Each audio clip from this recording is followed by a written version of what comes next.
This is a very early 19th century mahogany brass bound portable desk by Gaimes, who are very good London makers. We'll go into them a little bit more later, but let's have a quick look overall at this desk. Quite often nowadays they're called writing slopes or lap desks even. So we can see that it's got a good brass edging all the way around. The corners have got a nice decorative serpentine shape. You've got an inset engraving plaque, and that's engraved with the name Dobson with a heraldic device above. Good large escutcheon. It's been altered at some stage to make the keyhole a little bit bigger and then corrected. We've got good brass straps to the corner, nice skeletal handles to the side, and then a drawer to the other side, as you might expect on a writing slope. So let's open it up and have a closer look at it and tell you a bit about Gaimes as well. So with the box open, we can see what's going on inside, and it's all pretty much as you would expect, but there are some interesting bits about it, not least the quality. You've got a lectern arm here which will support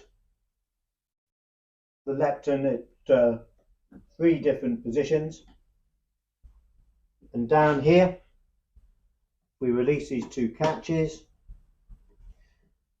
We can pull out our lectern bar from there.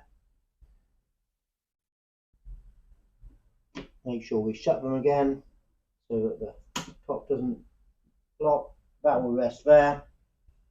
The lectern bar goes into these brass lined holes here. Then you can rest a book on there to read. So that's fairly standard, but it's been nicely done.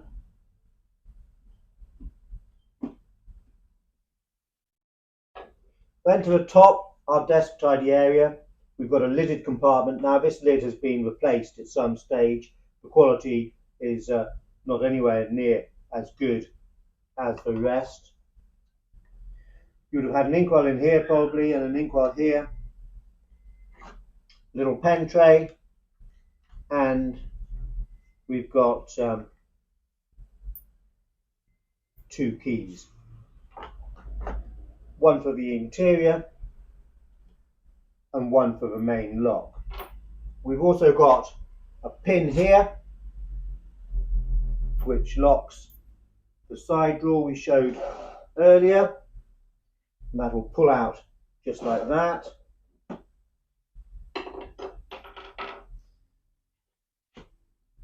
And we've also got these lovely inset brass corners here, and that just helps give a little bit more protection if you're opening and closing the box quite quickly. It just protects a little bit more, as well as giving a nice decorative finish. You've also got these lovely great big hinges here, with 4 screws to each side, so 8 screws in total on each hinge, which is really good and strong.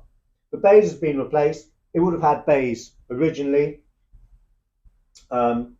We've done that, but we're thankful that it just wasn't replaced with a leather skiver in the 1990s, which quite often were very over the top, and a box like this wouldn't originally have had. Now it's a Georgian box. Now we know that not just from the maker, but also from 2 clues to the box here. Now if I hold this up to the camera, hopefully you'll get a better view. So we've got GR here on this Thompson lock, And also on the escutcheon here, it is dated January 1808. So that's fantastic. We can nail it down to a year. Let's just show you how that Thompson lock works as well while we're here. So you've got teeth that come up and go across, and a pin as well.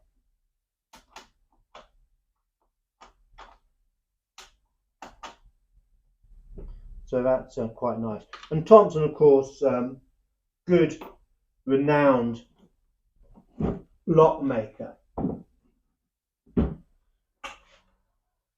Now, you would expect a box like this to have secret drawers, and this one, of course, does. But they don't open quite as you would expect. Most secret drawers will have a pressure button here, or perhaps here, or you might lift up one of these dividers, or press down here, or sometimes it might be you might push the pin into a hole once the lock has been opened, and that will do it as well. This one is a little bit unusual in that the pressure point is here. And we know that because if you feel this bar, that's where you would expect the secret drawers to be underneath there. Although it's quite stiff, it stays stiff, it doesn't give much. Normally you can feel a bit of a spring, and that will give you a clue as to which end it's released on. It's released on this end, and there's a pressure point just in here where you press the wood, and there it opens.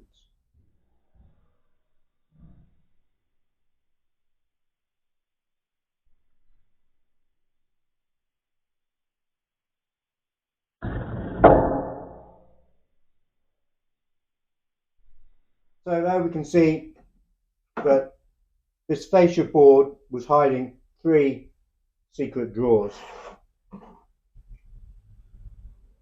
and that gives you an idea of the quality of the dovetails and the make. And we can look at the underside of the fascia bar as well, and we've got the spring here with the brass catch which fits onto a tooth here released by the pressure bar, holes cut out just to take the knob drawer pulls. And if we look at this end, normally these teeth would be one single tooth which then fits into this side. So actually having 2 teeth going to the extra work of doing that makes it just a little bit stronger, and perhaps that's why it was much harder for me earlier to locate the pressure point. So quite a nice little detail. So let's just put that back and listen for the click as it closes. Ribbons underneath the board, as you might expect, to hold papers.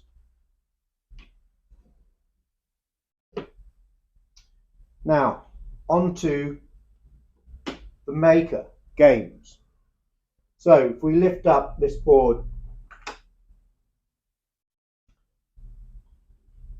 I'm just going to do that to hold it.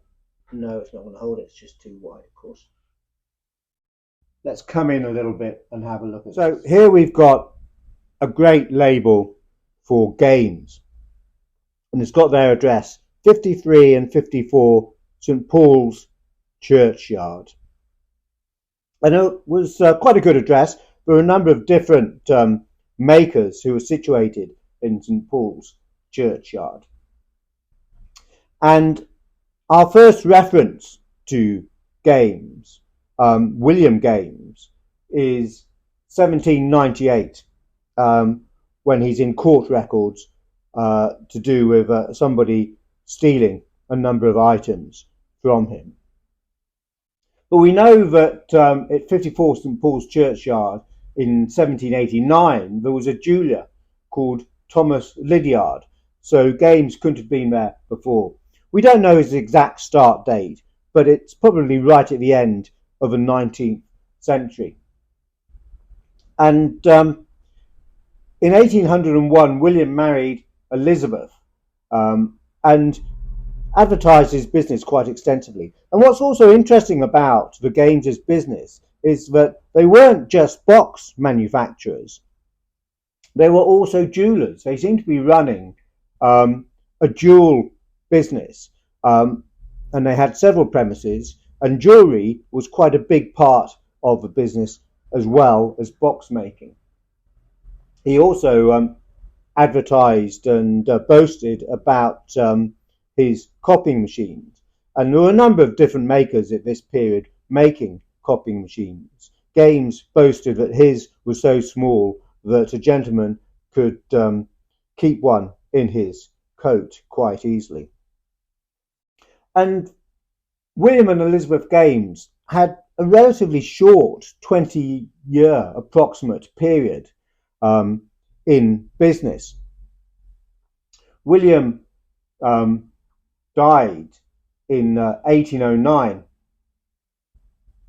and after his death Elizabeth carried on, and it's at that point that you'll start to see some labels which have got E Gaimes on them.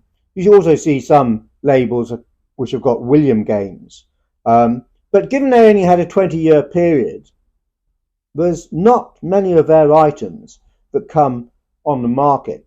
And as we can see down here, it lists a number of the different items that they manufactured.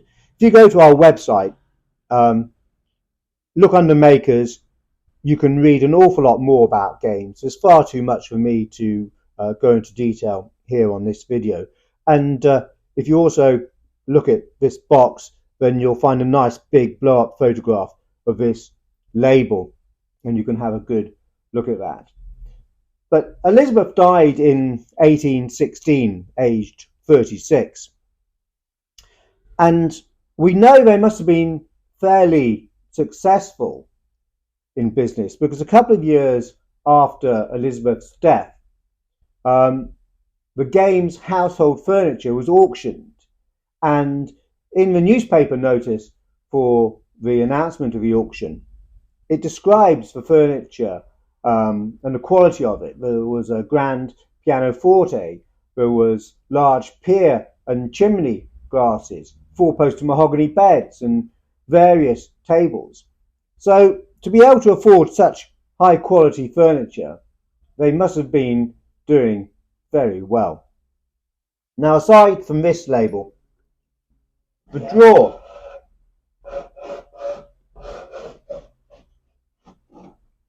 also has a label, and hopefully you can see that.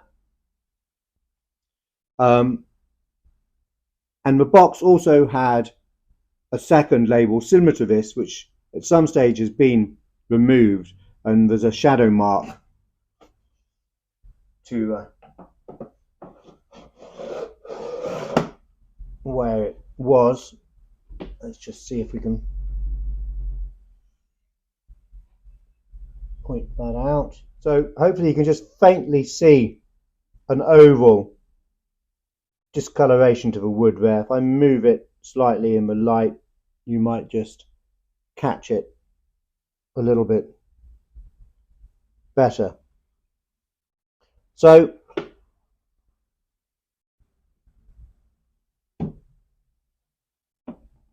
there's the William Gaimes box. Very nicely made, very interesting makers. Great that it's got this date to the escutcheon here, which gives us a firm date for its manufacture, just a year before William himself died. And I would urge you to go to our website, campaignfurniture.com, and have a good read up on William Gaimes, and you'll see that there's more photographs of this writing slope portable desk that you can see there. William and Elizabeth Gaimes, really good Georgian box makers, and interestingly enough, very successful jewelers as well.